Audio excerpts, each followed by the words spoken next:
Hey guys, Zek here, and welcome back to another action figure review, and today we'll be taking a look at the Jurassic World Bathroom Biter Ankylosaurus. Now, before I get into this video, there's something I want to talk about before I, get into this. And first of all, I would just like to say, I know I'm 3 years late to talk about the Jurassic World toy line and how bad it is, I could say a lot of things. The scaling is bad, the paint is not good. These are just bad produced figures, and I could say a lot like that. But I won't because, for one, Mattel took the license and, did a way better job with their figures than Hasbro ever could.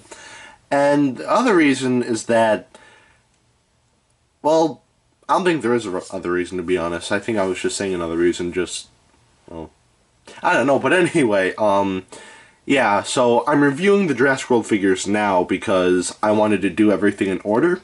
I wanted to review the Jurassic Park figures, then the Lost World figures, then Jurassic Park 3 figures, and Jurassic World figures.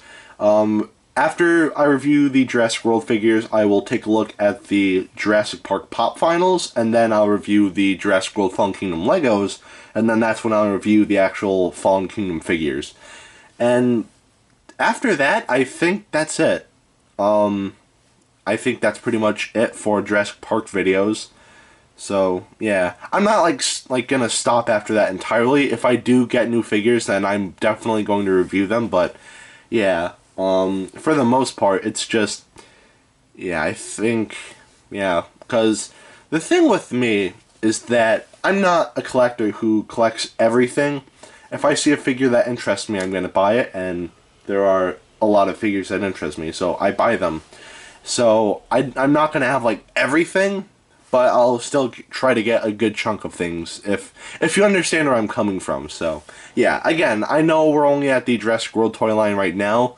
I know that things could change, but at the end of the day, this is still something that I thought I would just share because yeah, I'm like, at least with this stuff I'm almost done. And with the Godzilla figures, I'm actually running out of things to review because I don't have a lot of things to review anymore, so the sadness is my Godzilla videos might end before my Jurassic World video, or my Jurassic Park videos end. I'll still make Godzilla videos and Jurassic Park videos, but they won't be as often as they are now. But that's way into the future. We'll get there when we get there. For right now, let's just talk about the Ankylosaurus. So, yeah. Anyway, starting off with the paint. The paint on this figure is okay. It's not 100% accurate to the movie, but it still does the job alright, so let's take a closer look. So, the armor on top right here is painted a brownish color, as well as the top of the head. On the underside, we have some of the... Let me adjust the lighting, I'm sorry.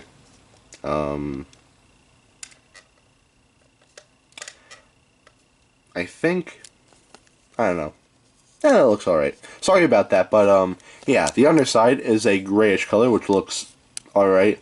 A little sloppy, but alright. The dino damage here is painted red with white bones. The eyes are painted what looks like a goldish color with black pupils.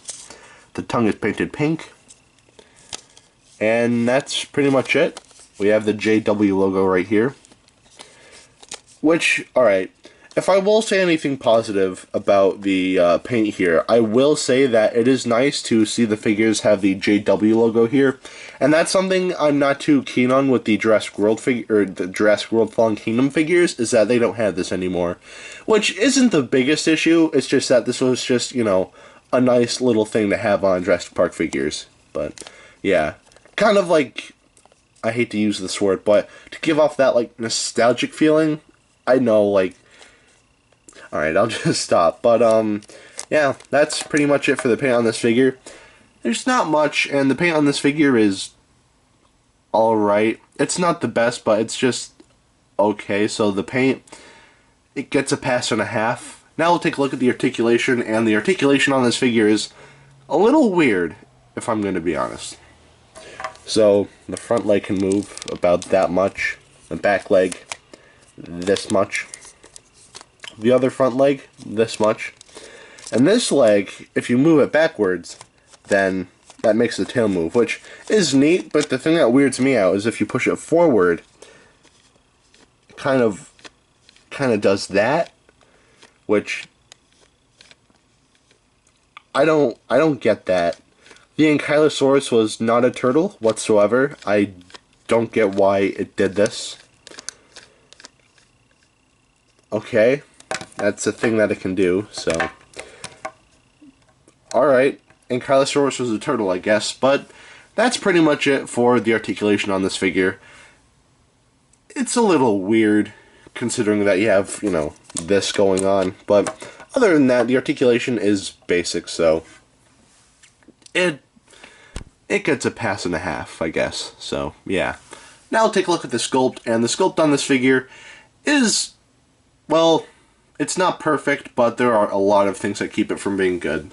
First of all, this isn't necessarily a flaw, but the sculpt is not accurate whatsoever. It just looks like a generic Ankylosaurus, which isn't a problem, it just looks nothing like the movie.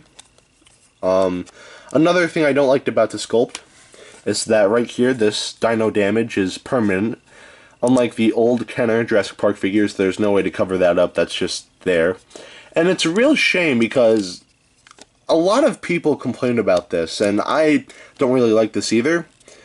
How these dinosaurs just have, like, giant, like, cuts on the side of them. I mean, at least with the Jurassic Park 3 line, you know, as much as I didn't like that on those figures, it at least had a purpose. They made, like, there were buttons so that you could make sounds with it. This is just sculpted in and just painted on, and yeah, that's really an eyesore when you look at this figure. If it wasn't for that, I would like this figure a lot more, but instead, this is kind of, you know, there, and it's really, really stupid, but that's just me.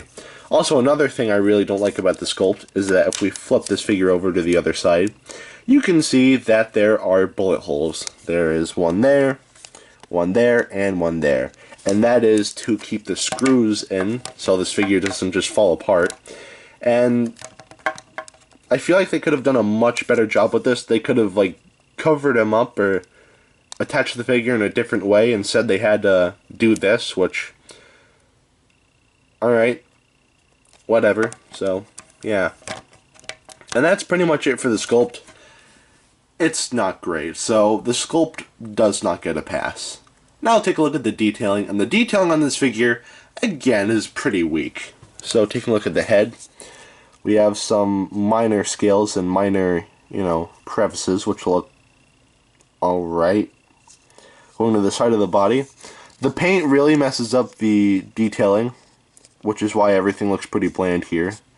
So yeah, nothing's really well defined. The legs look alright. I really like how the legs look, if I'm going to be honest. However, going back to the body, we have, you know, this, which, even though I don't like it, just because it's an eyesore, it still is not, you know, great looking in terms of detailing, so, yeah. It looks like it's just painted on there, in my opinion, but, yeah. Anyway, going to the back leg, we have, again, nice detailing, and I can appreciate that. The armor on the top of the body is detailed okay. We have some cracks in the little spikes up here, which do look nice. And that continues all the way to the tail. And the club at the end is detailed alright. The underside looks okay too. We have some like minor scaling and minor creases which look okay. And then at the bottom we just have this giant seam which is very noticeable. And yeah, that's pretty much it for the detailing. It's not great. In fact, it's not even good. The detailing on this figure is, to say the least, it's pretty bad. So, the detailing, it does not get a pass. And at the end of the day, should you get this figure? No. Don't get this figure. Don't get any of the Jurassic World figures. The only one I can recommend is the DVD Blu-ray box set gift pack, which I'll review that later down the road, but yeah, most of the Jurassic World figures are really not good at all, so yeah, this figure is no exception. This is the best looking Jurassic World figure, or one of them. There are others that look way worse than this, like the Basher and Biter T-Rex, which I have nothing to say but negative things about that figure, but yeah, this figure is very sloppy. You can get this figure online for $20, which really is not worth that price. I'd say if you can find this thing for like a cent, get it, but other than that, don't waste your money on this. This thing is not good at all, so yeah. And if you want to know how big this figure is, here he is next to Dr. Billy Grant. And I guess you could kind of use Billy Grant as like, you know, or not Billy Grant, you could use the Ankylosaurus as like a juvie, but at the same time it's still kind of, yeah. The scaling is really off with this line, and just to show you what I mean, here's the Ankylosaurus next to the Bashers and Biters Velociraptor, and yeah, I think you can see the problem here, so yeah. Anyway, at the end of the day, do not get this figure. Don't get any of the Jurassic World figures except for the DVD gift set, but again, we'll review that later down the road, but yeah. Anyway, that is it for today. Have a great rest of your week, and I will see you in the next video. Peace, Zek out.